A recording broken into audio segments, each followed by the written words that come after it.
Selam jelibonlarım, kanalımıza hoş geldiniz. Son gönderi silici Taeyangumuz Jin'in kendi fotoğrafına yaptığı boyfriend tarzı bir poz demesinin üstüne dalga geçme bu üzgün bir fotoğraf dedi. Sonrasında da Jin'in de mesajının olduğu tüm bu gönderiyi kaldırdı. Ardından annemi yaptı, Instagram'ına 5 tane farklı video attı.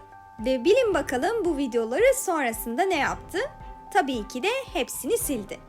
Neyse Allah'tan ARMY'ler bu videoları kaydettiler de şimdi hepsini sizlere sırayla göstereceğim. İlk olarak stüdyo olduğunu düşündüğümüz bir mekanda siyah beyaz fonda yüzünün sadece bir yanının güzelliğini bizlere sundu.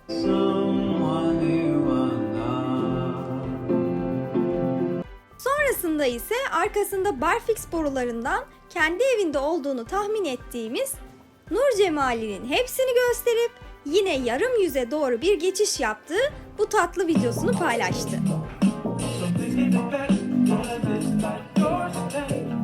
Daha sonra da bu nur cemalini efektle bu şekle getirdi. Şarkıcının sözlerini hatırlamadığı için de çıldırdığını yazarak bu komik halinin videosunu attı.